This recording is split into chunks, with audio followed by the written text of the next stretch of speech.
Once again, Doctor.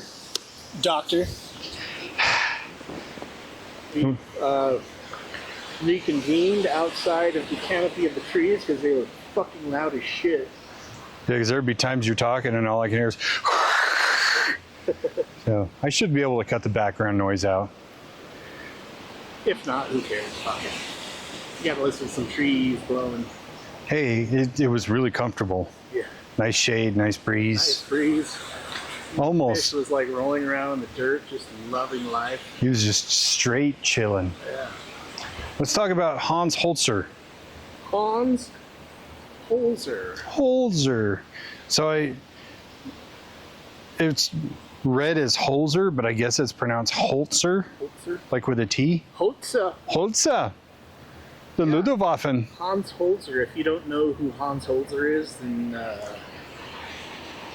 you're probably pretty much like us. We didn't really know a whole lot about Hans Holzer before. Which is strange. Yeah. As in-depth as we are into everything paranormal, that we did not know who Hans Holzer was.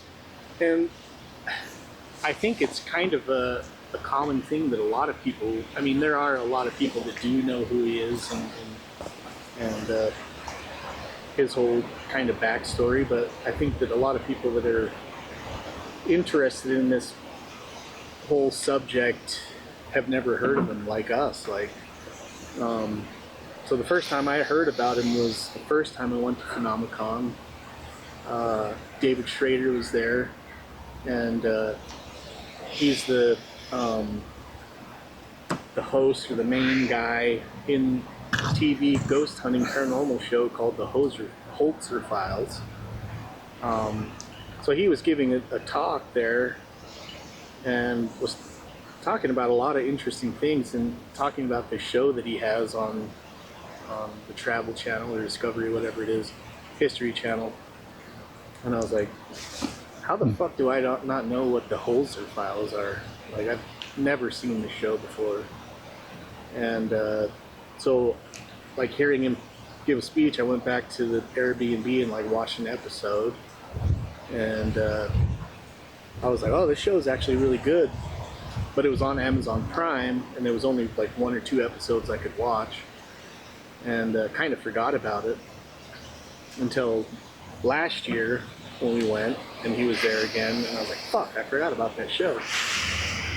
And so I watched a few episodes then, and then they just released it on Roku TV, like both seasons, and so I was able to kind of binge watch all of them. And it's a good show, and it goes through lots of cases that Holzer himself worked on. So Holzer was a kind of the grandfather of paranormal ghost hunting, if you will, as people do it today. Yeah. I was also shocked when we were at Phenomicon this last time and we're watching the Holzer Files panel with Dave Schrader and Cindy and Shane. And I'm like, who the fuck are they even talking about? So I pull out my phone and I'm doing a Google search, and I find myself reading more and more when I should be paying attention to the panel, and I'm like, fuck it, I'll look it up later. And so I write down the name in my book, and I ended up reading more about him. And then when you said, we should do this topic, I was like, you know what? Yeah. So I got even deeper into his lore. It's kind of funny because, I was telling you the other day, we almost had like subcategories we were going into. Mm-hmm. And this kind of started a new one for me of the kind of figureheads in paranormal investigation. And this is just like the first one. Yeah. Which, appropriately so, he's, the father of American ghost hunting. He's not the first, but he's the first one in America to make it kind of mainstream. Yeah. Very interesting guy. I don't want to delve too much into his backstory because every fucking podcast you listen to, they'll tell you he was born in Austria. They immigrated to America because of, Nazis and blah, blah, blah. So I think it's fair to skip quite a bit of that. You could listen to literally anybody else's podcast about it. I find myself more intrigued on his methodology. Mm-hmm. So I think we should focus more on that. Yeah. So yeah, he was born in Austria. You got me on that one. He he was an educated guy. He studied archaeology and then kind of got into psychology, and then got allegedly a PhD in parapsychology, which was his main interest. Like growing up, he was very interested in the paranormal side, so he kind of leaned into that as he got older. So his method was pretty much he would go into a haunted location, supposed haunted location, and bring with him high tech at the time, but like very rudimentary things, just like a recorder, a recording device, and then he would bring a transmedium, which has how he would communicate with the spirits in a place. And a Polaroid camera. He was devout on a Polaroid camera because of the film system it used and the way it would produce an image instantly, that it was much harder to fake. Yeah. Because especially film plates and film itself could be manipulated to look like things that they were not. Mm-hmm. But a Polaroid was much less fallible. He did not trust scientific measuring devices for things that measured electricity or temperature because he claimed they were too fallible. Which is kind of, it almost is like he wants to be the most scientific he can, so he's using less scientific methods. But there are a lot simpler methods. But you have to believe in what he's talking about to kind of go along with the story. Of course, he did put out a lot of stuff that really seemed to be true or accurate with the use of his mediums. Yeah, I mean, he was so much the father of American ghost hunting that in 1963 he put out the book The Ghost Hunter, which many paranormal investigation teams treat as like their go-to handbook for paranormal investigation. But he kept it very, very simple. And that's where I struggle with his methodology of, you want it to be the most scientific, but you're using a medium. Yeah. Not a scientific instrument by any stretch. Because people are themselves fallible. Yeah. Those mediums could have just been making this shit up the whole time. Yeah. But I do admire that he was very staunch, and this is how I do it, and these are the results I get. But his results seem to be very accurate. Yeah. And I think it was because he's a witch. Well, it was said, and I didn't verify it with any other sources, but on one podcast I listened to, they said he was never religious until later in life he became a Wiccan, which I'm going to give him a lot of credit for, because I've said many times I think the religion that is the closest is Wiccan, and that's just because of their like tagline, and it harm none, do what ye will. And Wiccans believe in the male and the female energy, so the god and the goddess, harmonics with nature, things like that. Very basic, rudimentary stuff that every human should believe in. Yeah. So I got to give him credibility there. Well, I mean, even religions, like most of the religions have the same like principles of love thy neighbor, or do unto others as you would have done to you. So I mean, it's the same principle. Yeah. Just said by witches.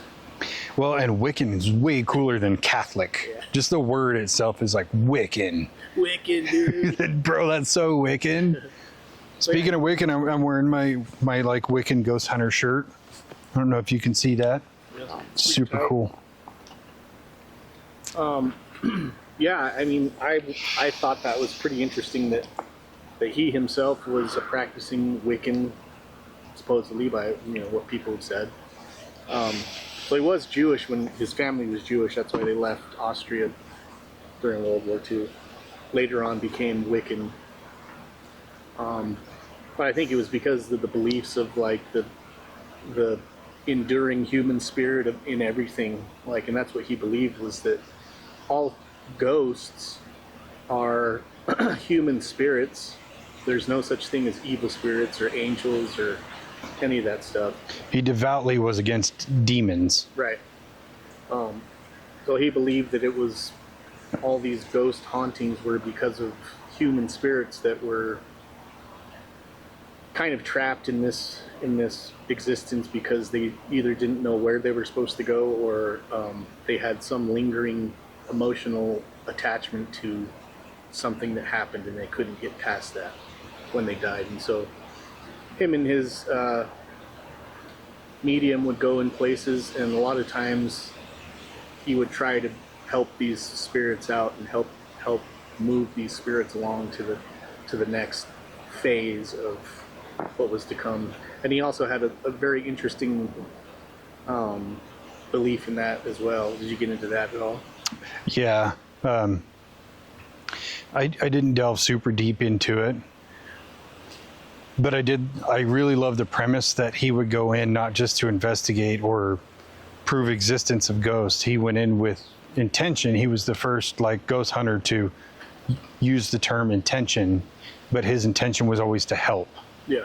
And I love that because it helped me really realign my own perception about ghost hunting, which was his preferred term. He hated paranormal and he hated supernatural as terms. He preferred ghost hunting. Yeah.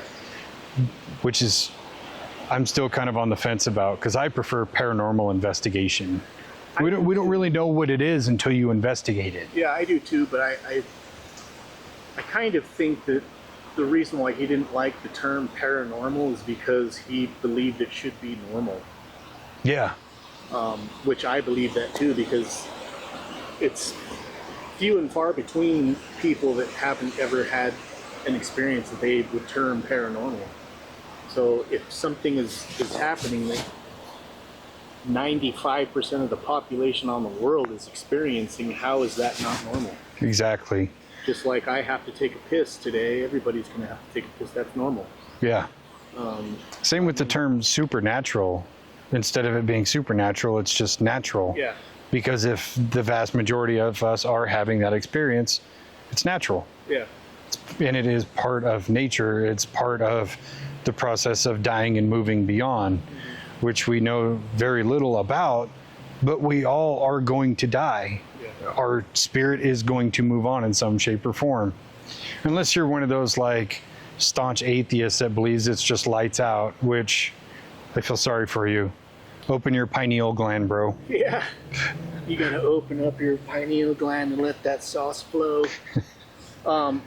Yeah, I mean, even Albert Einstein said that energy can't be created nor destroyed. It's just transferred from one thing to another. So when you die, it's not like you just lights out. It's just you're transferring into a different. And that's what Hans Holzer believed, is that when you're born with two bodies, your spirit body and your physical body. And when you die, the physical body dies, but you just step out of that in the same form. So you're not just some mist like floating around, but you're just the same form as you were when you had your physical body. You're just not a physical thing anymore. You're an energy, but you're not like a tangible physical object. Which is awesome when you think about how many different like forms of history there are who have the same representation. Yeah. You know, with like Hinduism, it's nirvana. Or with like the Akashic records, you have an ethereal body that you were born into well before you were born into your physical body. Mm-hmm. And it's so crazy. It's just like the flood things. Like it's in every version of history. Yeah. Same thing with your ethereal body and your physical body. Yeah. It's everywhere. And you can't tell the same story over and over without it being at least somewhat true. Right. There's got to be some truth inside of that. And so, yeah, he believed that most people actually have this capacity to be able to connect with the other side, as he actually coined the term the other side.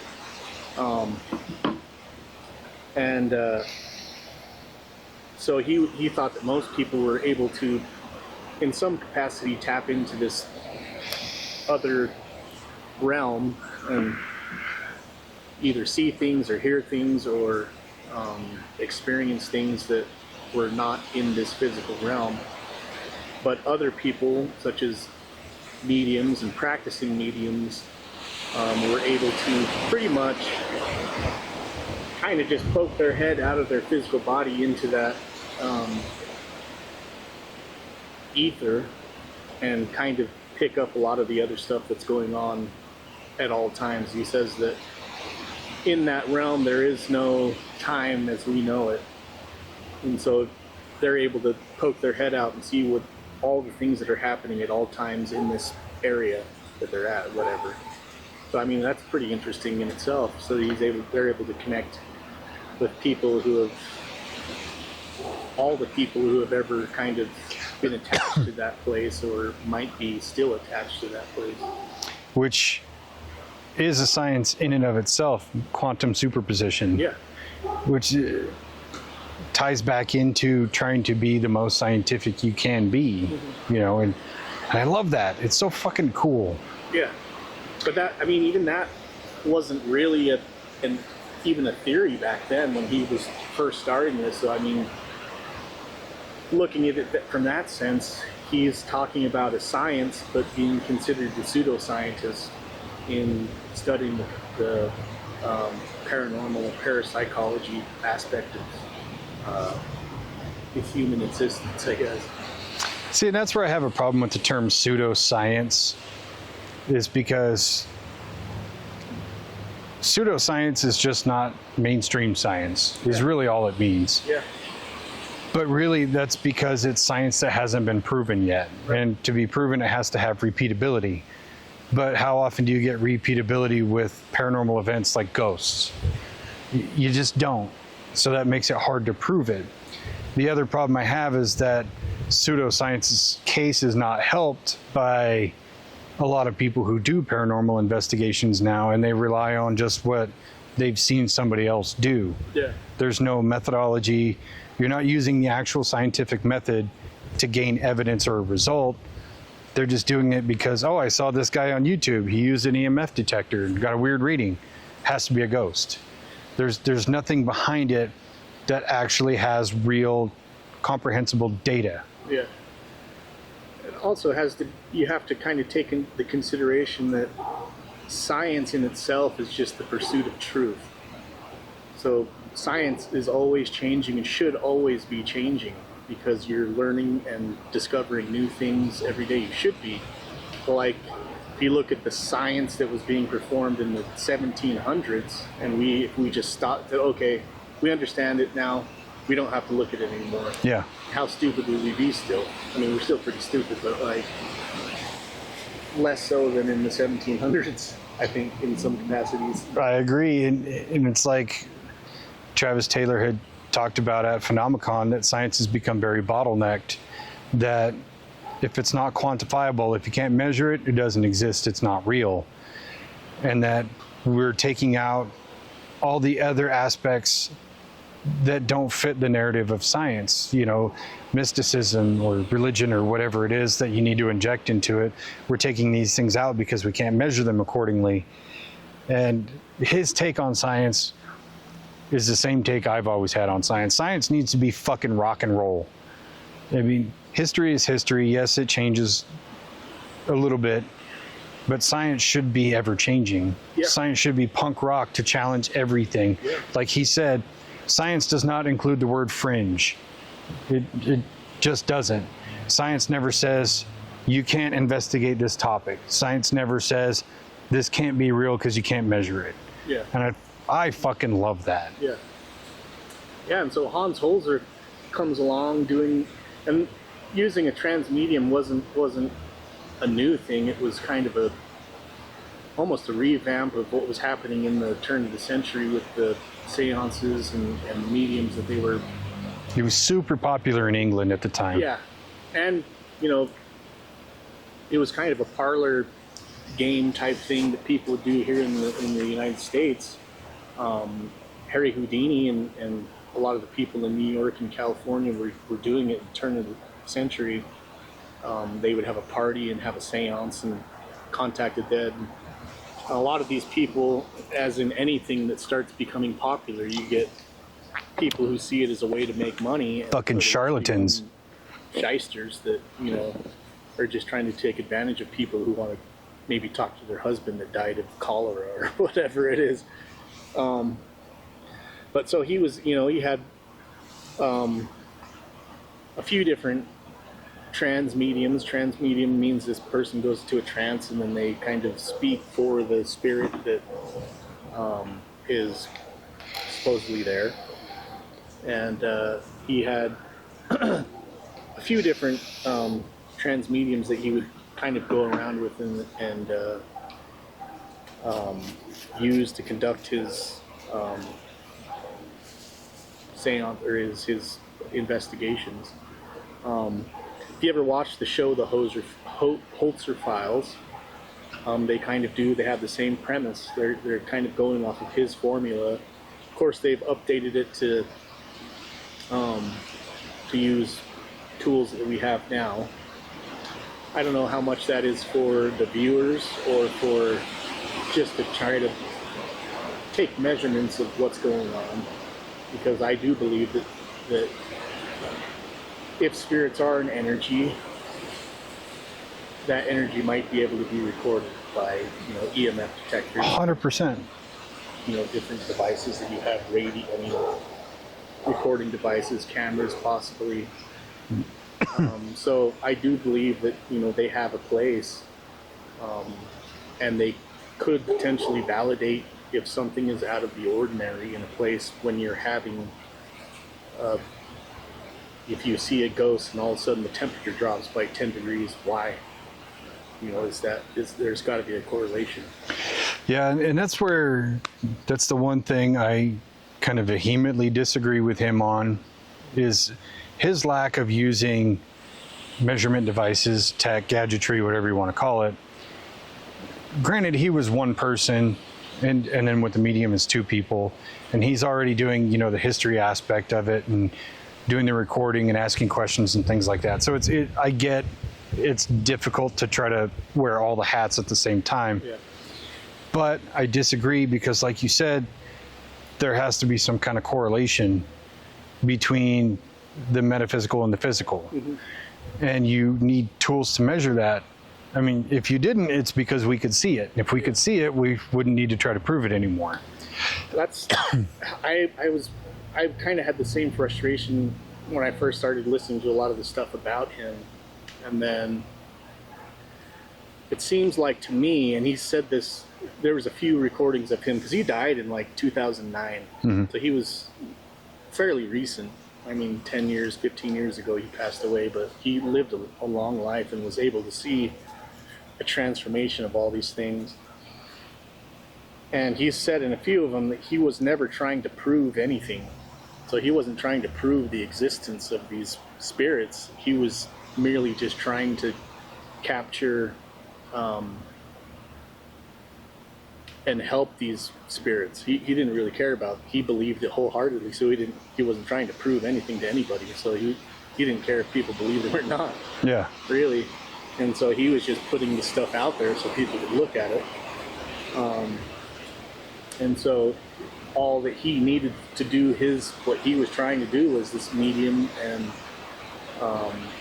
he was like, if you listen to his tapes, most of his stuff, it's not like the typical, what's your name, what are you doing here, when did you live here? He asks questions like, who is the president, how come you're stuck, do you know, have you reached out to your family, trying to help these spirits move past it, almost doing like a therapy session with the spirit. Yeah. That's kind of more along the vein that he was working in, which is like, made me understand, okay, yeah, he's not actually trying to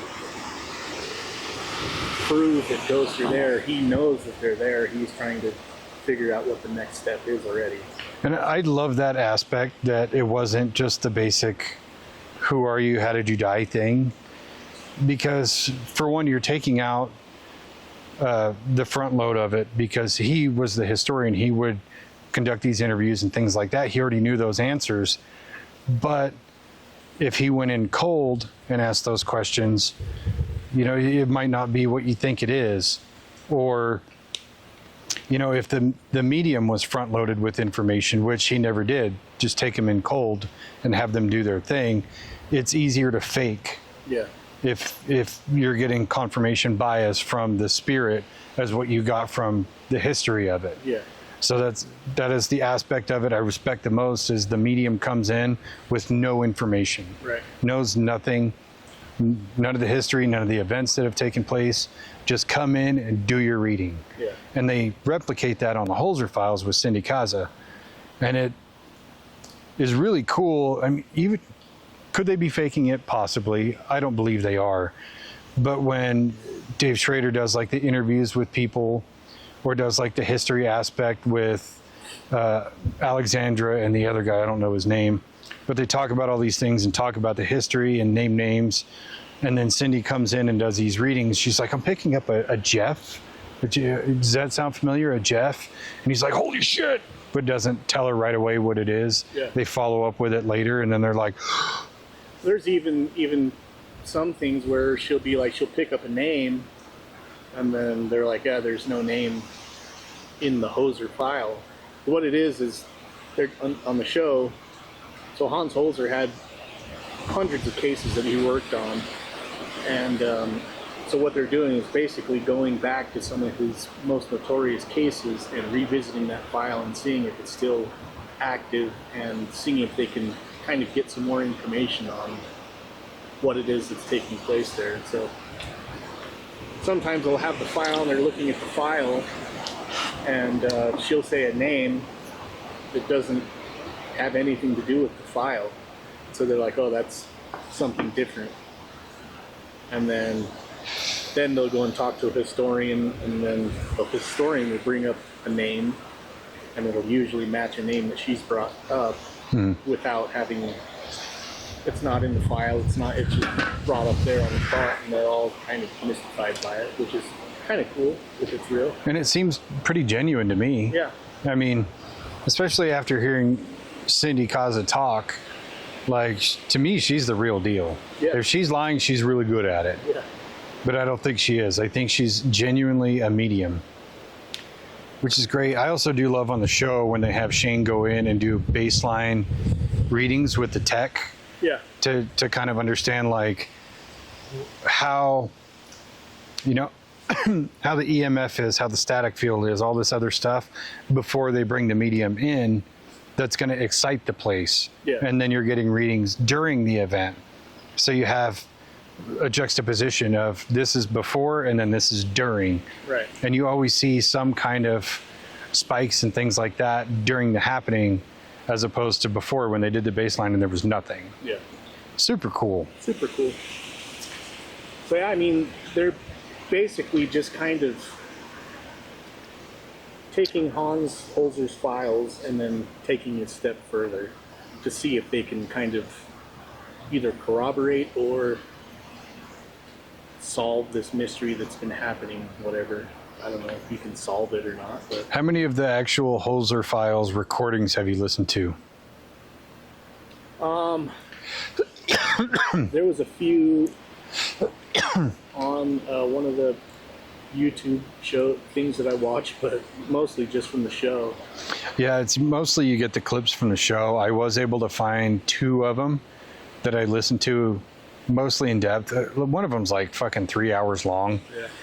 And another one I listened to was like 45 minutes. They are haunting as fuck. Yeah.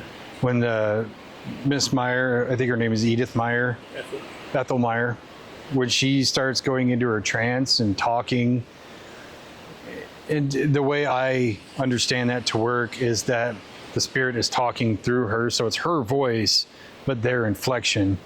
And it's, if she was an actor, she's a fucking good one, because there was times she'd be doing her thing and it's like, this is really haunting to me. Yeah. Yeah, you'll have to send me those. I'd like to. Yeah, I'll have to find them again. I'm sure they're in my YouTube history, but Oh, They're kind of funny, like on the clips. when they played the clip without context, it's fucking hilarious. Yeah. When you listen to the whole thing, like 2 minutes into it, you're sucked. You're in. And then you forget about like the silliness of it. But when they play some of the clips on the show, you're like, is she having an orgasm? Yeah. Hans is over there just, tell me what you got, Ethel. Like, should I be jerking off too? Again? Fuck. I'm going to get raw by the end of this. Yeah, so some of the interesting things that he believed. So I did watch a presentation that actually 2 different presentations that he did himself, kind of explaining his theory of what he believed. So he believed that when you pass away, you step out of this physical realm, and there's like 7 levels of being a spirit or whatever. First level is kind of darkness, which would be represented by using the word hell, I guess. But that's mostly people who just either those are the ghosts that you see or experience. And it's mostly people who had an emotional attachment or something traumatic that happened to them, or it's a fragment of their personality that's kind of almost imprinted, but it's still conscious. See, I give that a lot of credibility, because if you think about, if there's these 7 layers you have to go through and you're stuck in the first one, part of you is being pulled into the next, but part of you is still here. Right. Which is why a lot of these ghosts are very, like you said, fragmented, where they have access to certain memories, but not knowledge of things that are currently happening. Yeah. So I buy into that one. Yeah. And there, some of the things that he would ask is like, who's the president of the United States? And they would tell the name of the president of the United States, and it'd be like from 50 or 60 years ago. Yeah, I remember the one of them was Woodrow Wilson. Yeah. And so that's how he would kind of establish a timeline of where the spirit is coming from. But even Cindy Kaza talked about that in the panel that they did, was that her idea was that when something fragments in your life, or something traumatic happens in your life, like say you witness somebody being murdered, or you witness some atrocity happening, your psyche kind of fractures, and part of that, if you're never able to heal from that, part of that fracture stays in that area and it's imprinted in that kind of, it's still part of the spirit, but that spirit has been broken off and kind of can't move past that until they realize and move through that trauma. Well, the same thing happens in real life. You go through a traumatic event,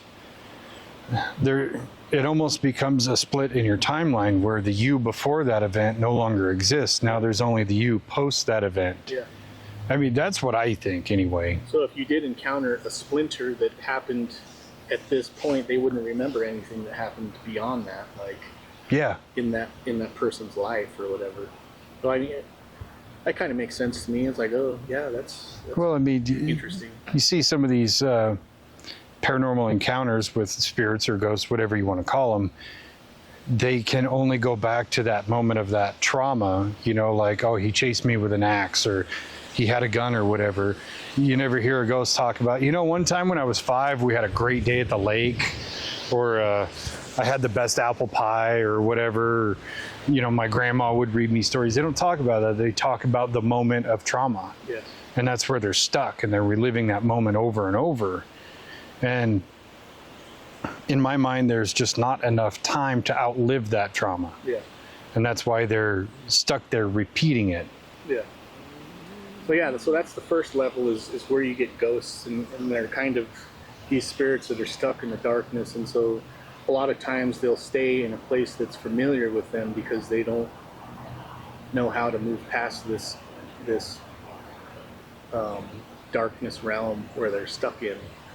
And so his theory is that if you can contact these spirits, you can help them reach out to their loved ones and be pulled back to where they should be, which is the second level of being a spirit, which is at that point you kind of are assigned a task, and so it's usually, that's where you get like guardian angels and like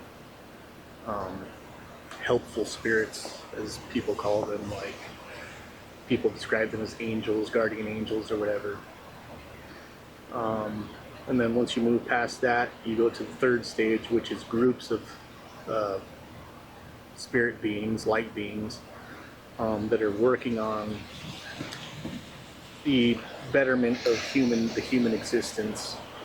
And then kind of beyond that goes into the management portion of this realm.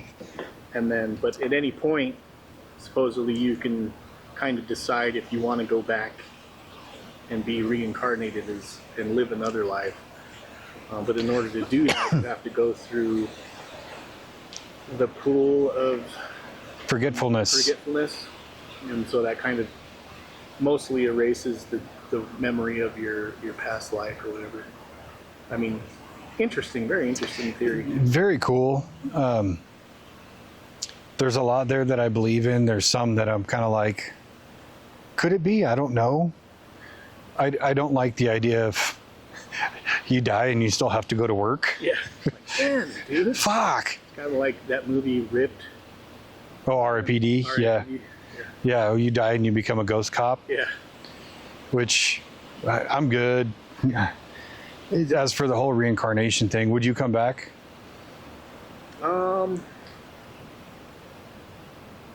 I don't know. Maybe.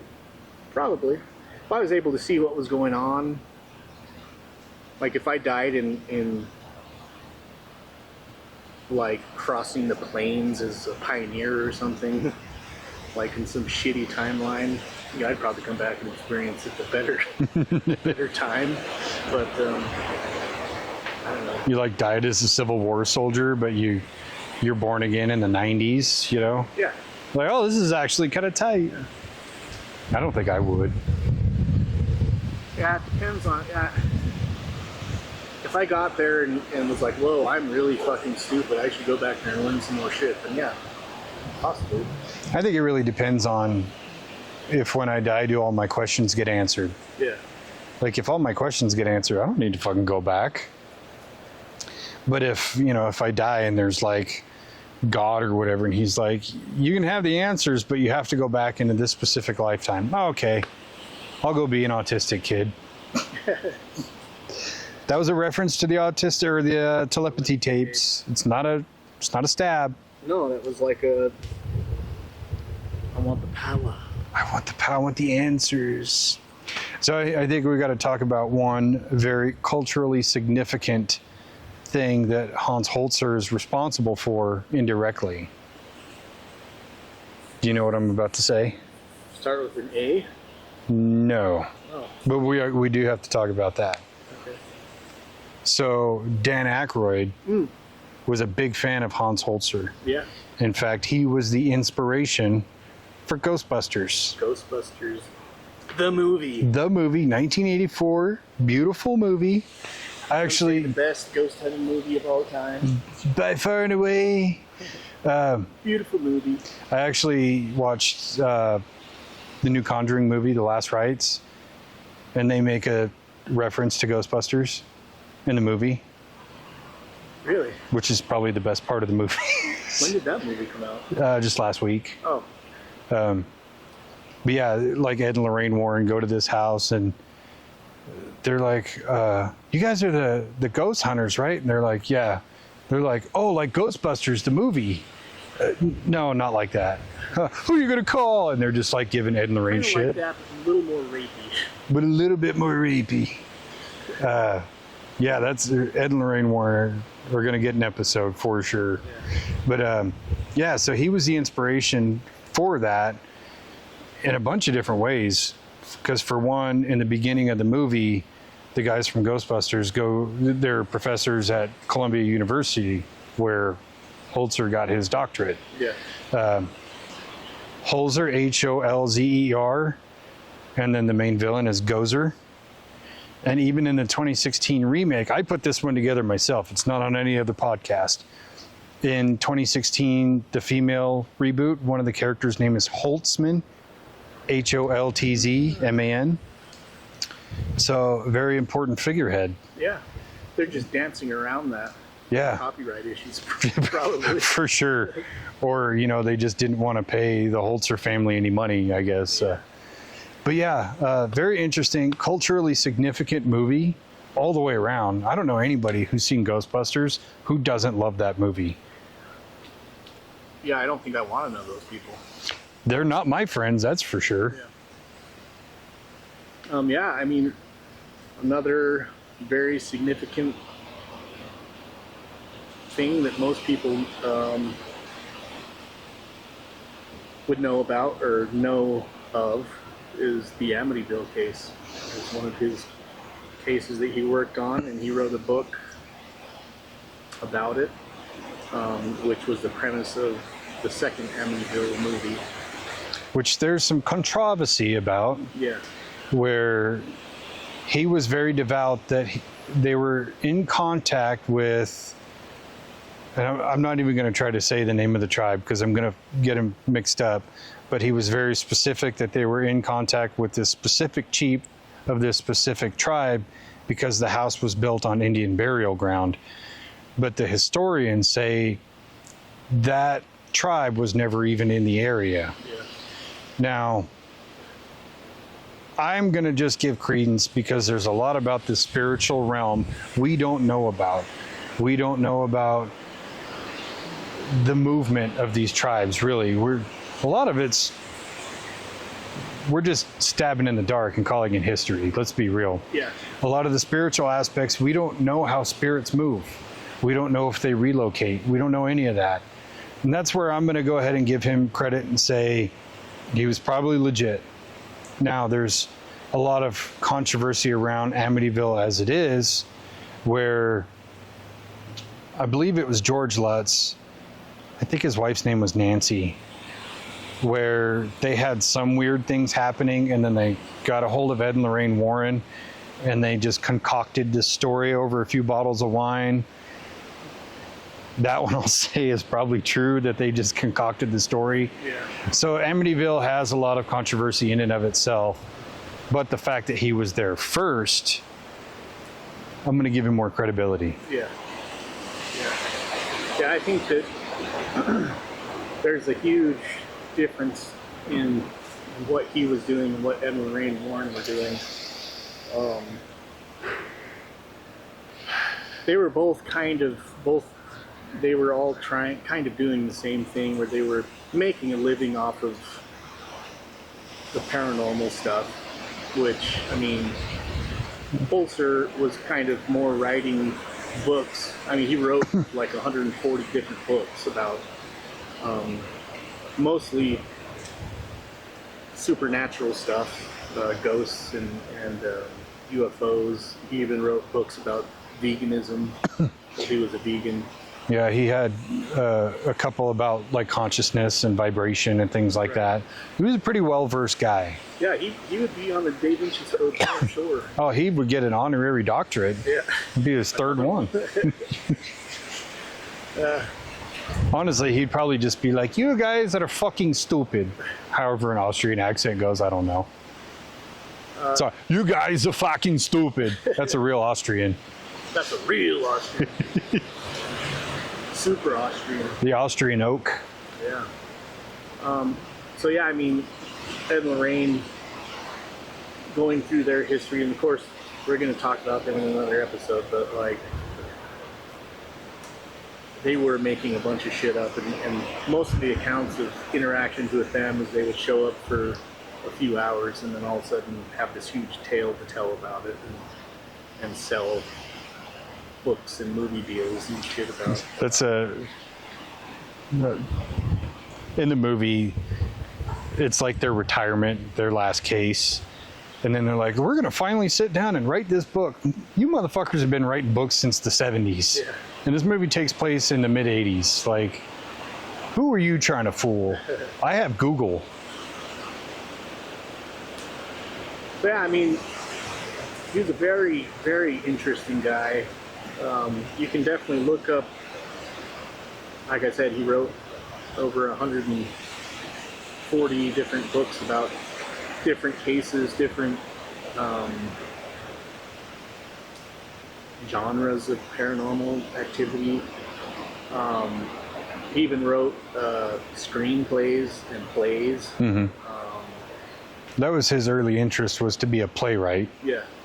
Which is kind of cool, but at the same time, it does cast a little shadow of doubt. Yeah. Because you're a storyteller. But at the same time, if you can discredit anybody who writes fiction as well as something scientific, you would have to throw Travis Taylor out too. True. Because he's wrote fiction books. True. And that guy could tell me the moon was made out of cheese, and I'd be like, fucking moon's made out of cheese, dog. Yeah, it is. What kind? I think it's Swiss. Could be. Maybe Gouda.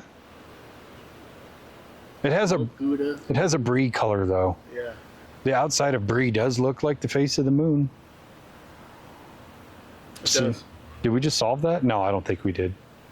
Maybe like just a conglomerate of feta. I dig that. You know. With a big metal sphere in the middle. Yeah. That's got aliens living on the inside. Reptiles. Reptilians. So what do you think is the most valuable contribution he made to paranormal investigation? I think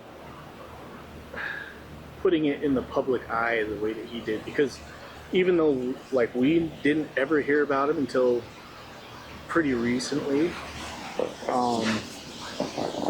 lot of people did. I mean, he was on numerous TV shows. He was a consultant for the Leonard Nimoy series. What was that show?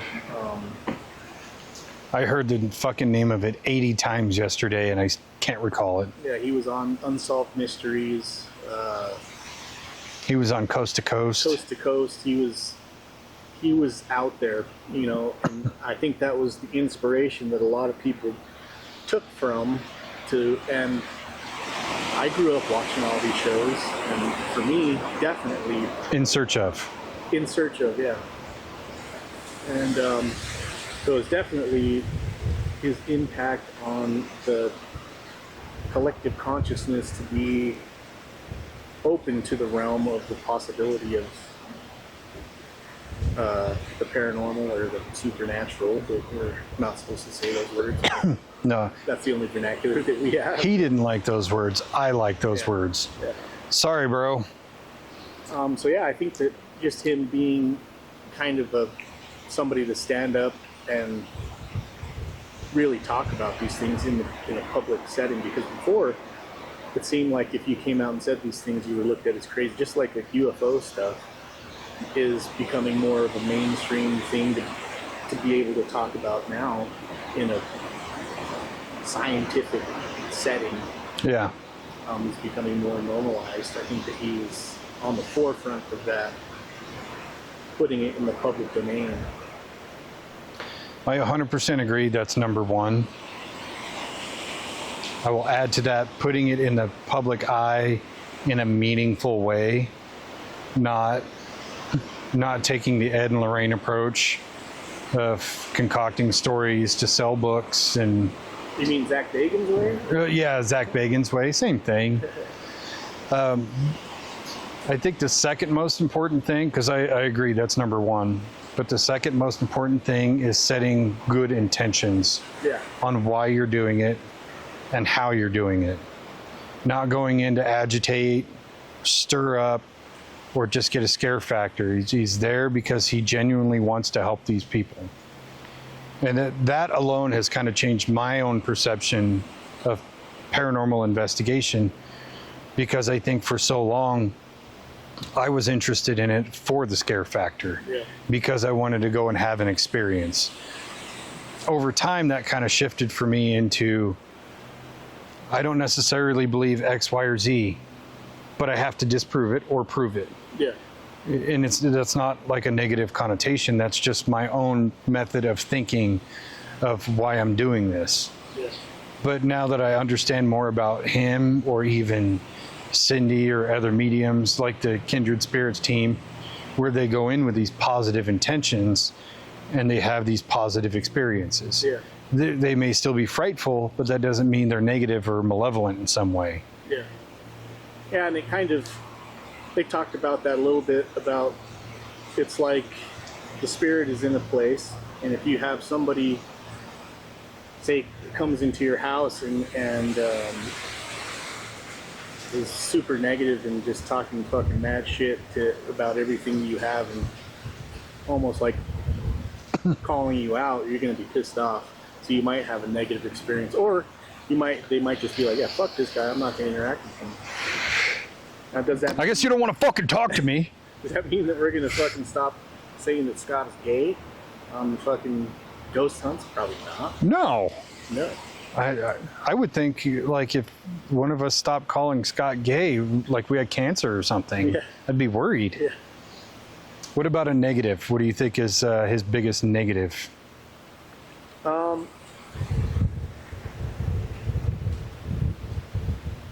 I would think that the biggest negative thing was,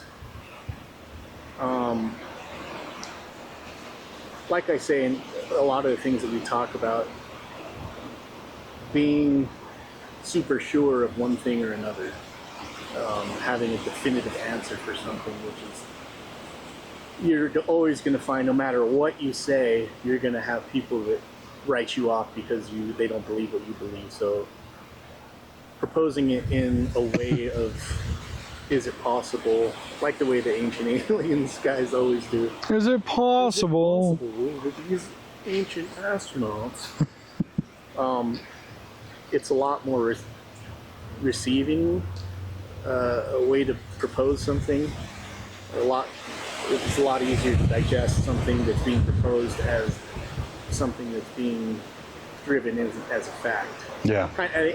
That was the same thing that I was having a hard time with William Henry with his speech that he did at Phenomenon. Was he was just driving this fact of this machine that he was talking about. Yeah. As opposed to being like, Could it could it be? be this thing that they've been looking for so long, you know? I would agree.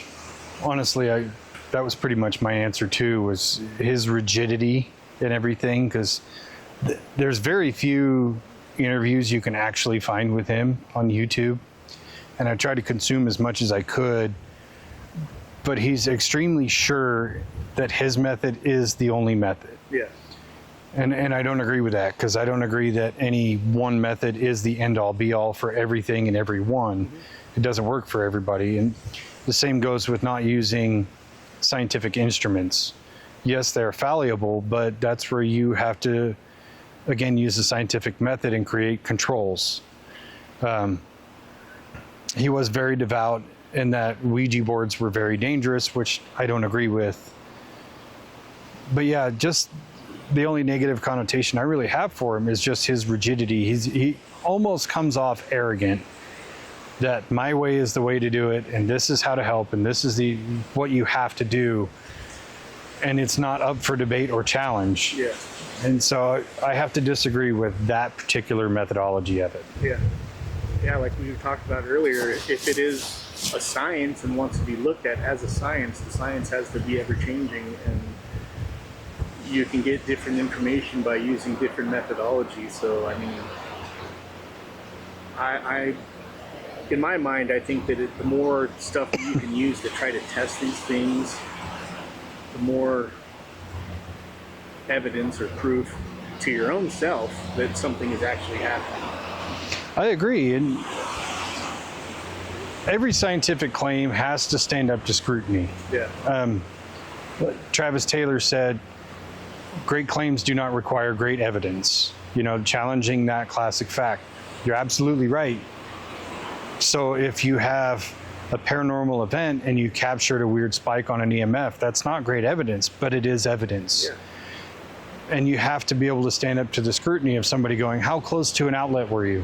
Was your phone going off? Or did you have other electronic equipment going off nearby? Yeah. So it's your own method, what it is that you're using to gain the evidence that you're looking to gain. You have to be able to take criticism from it. You have to be able to open yourself up to say, maybe I'm looking at it from the wrong angle, or this person is right. I have a flawed piece of logic here. I have to fix that. Yeah. So you really do need to try different methods. You have to be open up to more than just the way that you know how to do it. Other than that, dude, super cool guy. Yeah.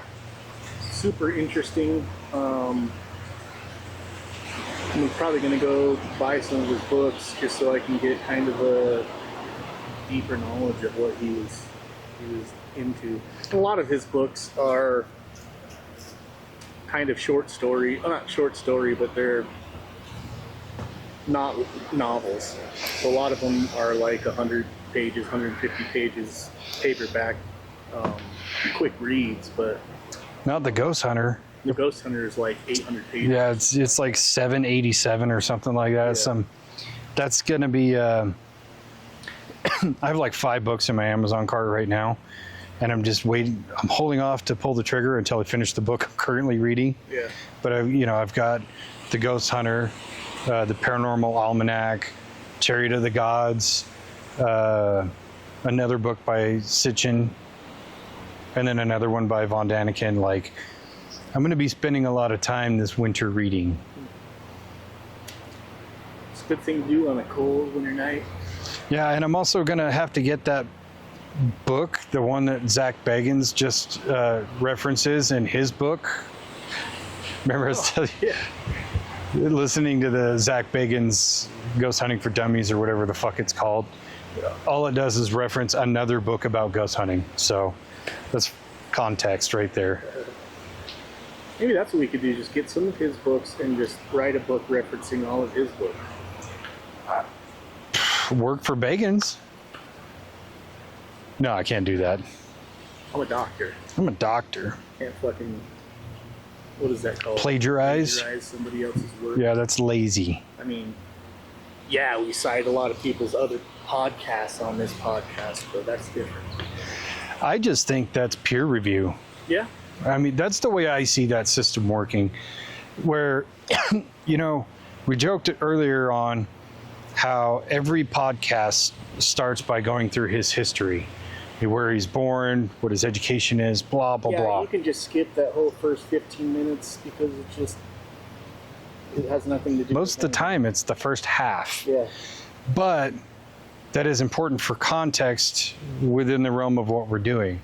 So it is kind of a peer review system. What they're telling me is important, but it's not important for me to regurgitate. Listen to it 15 times in a row. Yeah, I mean, I think I listened to 8 or 10 podcasts, and it was like most of them skip. Okay, they're still going through history. Skip. Oh, cool. Last 15 minutes is about Amityville. Yeah. Like, I'm not hating on their podcast. You do whatever format suits you, but for me, it's not the stuff I want to talk about. We theorize and espouse opinions and things like that. Yeah. That's our jam. Yeah. If you want history, Yeah. plenty of other options. There's a whole slew of podcasts about Hans Holzer's direct methods and how you can do them for yourselves, and case logs going through numbers of cases. There's even ones almost like fan commentary of the Holzer Files, the TV show. But just watch the show. Just watch the fucking show. I got one final question for you. I know he's passed away, but if you could ask Hans Holzer one question, what would you ask?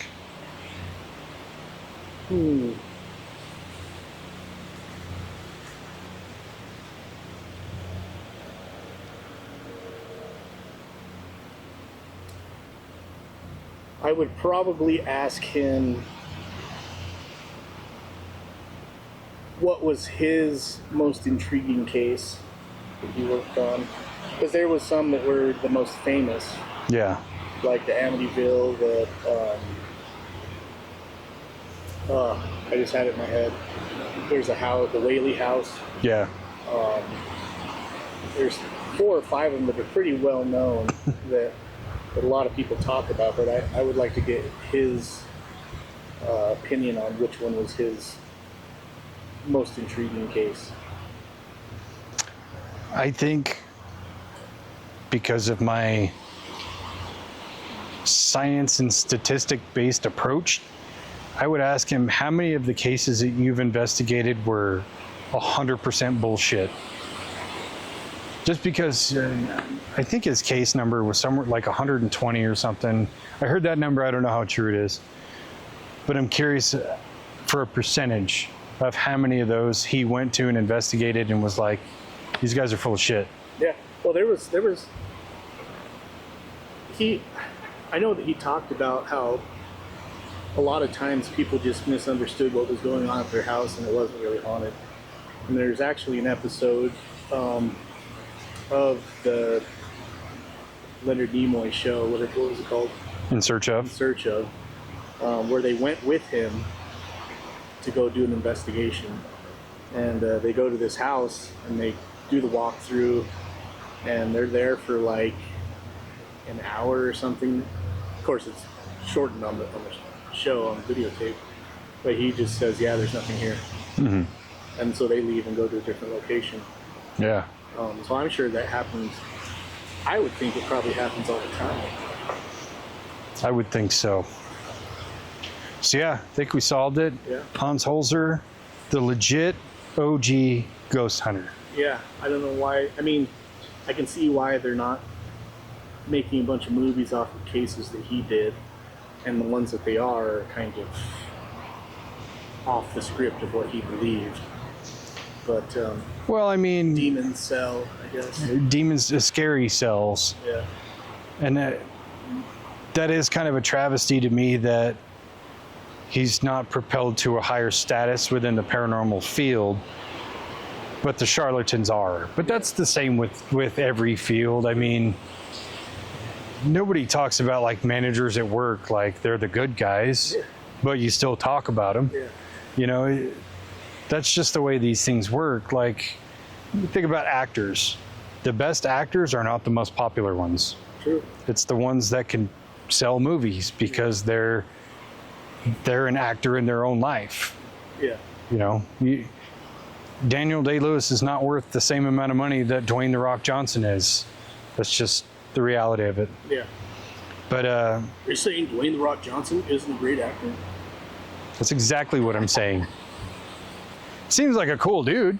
I would never take that away from him. Seems like a very nice guy, but he's not a great actor. Yeah. And now that he's off the juice, he's gonna get a lot less acting. Yeah, you could play like Squidward or something in a live-action SpongeBob movie. Yeah. So anyway, I'm glad we could actually talk about this and do our tiny little part to put Hans Holzer just a little bit higher up than he deserves. That's one thing interesting. Last thing about him was that he said that anywhere that he went, he was never scared of the paranormal activity that he was encountering because he didn't believe in demons, he didn't believe in evil spirits. He said that evil that happens in this world is caused by humans, not by spirits. And there are people who do evil acts, and that's a personal choice rather than an evil spirit. And so he said maybe that's why he wasn't as popular, because he said he was never scared of anything paranormal because it's just human spirits that need help. He was not a bullshit artist. Nope. And I 100% agree and really enjoy that take of his. Because he's right. Demons don't take over our bodies and make us do shit. We just do shit. I think the only demon that enters your body that makes you do shit you wouldn't do otherwise is drugs and alcohol. And that you know, some of these cases, like the Amityville case where he kind of went crazy, DeFeo Jr. went crazy, and they said that he was a drug addict for quite a while. He was. Even that, the case that Ed and Lorraine Warren took over, where it was the first time demon possession was used as an excuse in court. The devil made me do The it. devil made me do it. That kid was an alcoholic. Yeah. And he was just a jealous, domestic violence driven boyfriend. Yeah. That he was a drunk. That's what it is. Evil people do evil shit. It's true. Well, Solved it. Doctor. Anyway, that's enough for Hans Holzer. We're going to talk about some more stuff here soon. We're going to follow up on this kind of sub-series with some other paranormal figureheads coming soon. spooky season, so Spooky season, perfect time to do these. Perfect time to tell the public that some of these people are just pure horseshit. yeah, demystify the mysterious. Just take them down a peg. Yeah. It's going to be fun. Okay, I love you. Bye-bye. Bye.